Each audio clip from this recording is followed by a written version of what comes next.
तो स्मैकडाउन की शुरुआत में दोस्तों हमें शार्लेट फ्लेयर और अलेक्सा ब्लिस हमें देखने को मिलती हैं, जो कि अपनी बातचीत करते रहते हैं। तो फिर उसके बाद शार्लेट फ्लेयर और रैकेल के बीच में हमें एक सिंगल मैच देखने को मिलता है, जिसमें कि अलेक्सा ब्लिस की वजह से हमारी शार्लेट फ्लेयर इस मैच में जीत जाती है। तो फिर इसके बाद हमें डेमिन फ्रीज और कार्मेलो के बीच में एक सिंगल मैच हमें देखने को मिलता है, तो फिर जिसमें कि डेमिन फ्रीज उसको ओल्ड स्कूल देना चाहते थे, लेकिन फिर तभी वहाँ पे अलेस्टर ब्लैक आ जाता है, जिसकी वजह से ये मैच डिस्क्वालीफाई वजह से खत्म हो जाता है। तो फिर अलेस्टर ब्लैक एक कमाल की किक भी लगाता है डेमिन फ्रीज के ऊपर। कार्मेलो तो वहां से निकल जाता है, तो फिर तभी अलेस्टर ब्लैक भी वहां से निकल जाता है। तो फिर इसके बाद देसी ब्लड लाइन यानी कि सोलो सिकोवा, टाला टोंगा, टामा टोंगा और टांगालोआ रिंग में आते हैं। जैसी सोलो सिकोवा कुछ कहने लगता है तो फिर ऑडियंस भाई ओटीसी कहती रहती है। तो फिर सोलो सिकोवा कहता है कि आज की रात परफेक्ट है कि मैं उससे ज्यादा बेहतर हूँ। जेकब मेरे बिना कुछ भी नहीं कर सकता। जेकब किसी के बारे में नहीं सुनता, वो किसी की बात नहीं मानता, वो सिर्फ अपने बारे में सोचता है। मैंने जेकब को सब कुछ दिया, मैंने डरुडली कंपनी में उसको लाया, मैंने पैसा उसकी जेब में डाला, मैंने उसको कामयाब किया, लेकिन वो इसके लायक नहीं था। वो ये चीजें डिजर्व नहीं करता है, वो सेल्फिश है, उसने सिर्फ एक लौती फैमिली को धोखा दिया। तो फिर इसके बाद में बैक स्टेज में हमें जिम्मी ऊसो दिखाए जाते हैं। तो फिर तभी हम देखते हैं कि पुलिस की गाड़ी में हमारे जेका फाटू निकलते हैं। तो फिर जेका फाटू रिंग की तरफ बढ़ने लगते थे, लेकिन फिर तभी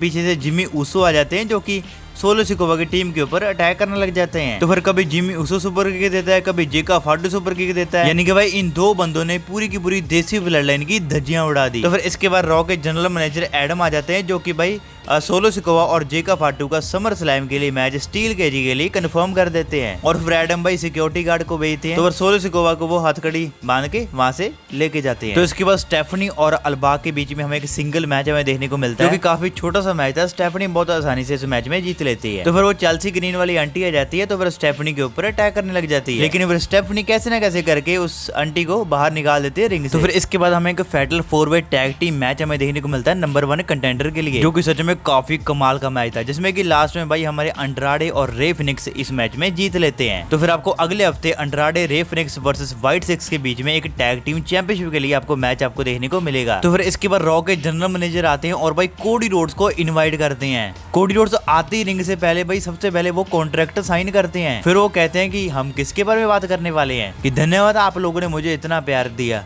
मेरा भाई टेक्सास से है। मैं नहीं डरा जब मैंने रेसलमेनिया में अपना रिटर्न किया, मैं नहीं डरा जब मैंने 2-2 रॉयल रंबल जीते, मैं नहीं डरा जब मैंने रैंडी ऑर्टर को हराया, मैं नहीं हारा जब मैंने जे उसो को हराया नहीं डरा। तो फिर फाइनल बॉस मेरी आत्मा के लिए है, लेकिन मैं फिर भी नहीं डरा। बट मैं रेसलमेनिया 41 में हार गया जॉन सीना के खिलाफ। मुझे पता है जॉन सीना से चैंपियन छीनना ये बहुत मुश्किल बात है मेरे लिए, बट मैं ये करूंगा, मैं पैदा ही इसीलिए हुआ हूँ। ये साला मोटिवेशन स्पीकर। तो फिर इसके बाद भाई कोडी रोड्स कहता है एडम को कि जाओ भाई जॉन सीना को इंट्रोड्यूस करो जल्दी से। तो फिर जॉन सीना का भाई एंट्री हो जाती है। तो फिर तभी भाई जॉन सीना जैसे ही भाई रिंग में आते हैं, वो भाई सबसे पहले बैठते हैं। तो फिर वो कोडी को भी कहते हैं कि भाई बैठ जा। तो फिर जॉन सीना कहता है कि मेरे पास आप सभी के लिए एक बैड न्यूज है, कि मैं समर स्लैम में नहीं आ रहा, क्योंकि मेरी मूवी आ रही है, ये नेटफ्लिक्स को पता है। लेकिन हाँ, तुझे तेरा रीमैच मिलेगा, ठीक है, क्योंकि तू चैंपियन मटेरियल है, बट समर स्लैम में नहीं। या तो पेरिस में हो सकता है या फिर कहीं और। देखो मुझे पता है कोडी तुम नाराज हो, लेकिन मैं सच बताऊं तो हम इसके लिए कुछ भी नहीं कर सकते। अगर मैंने कॉन्ट्रैक्ट में साइन कर दिया तो भाई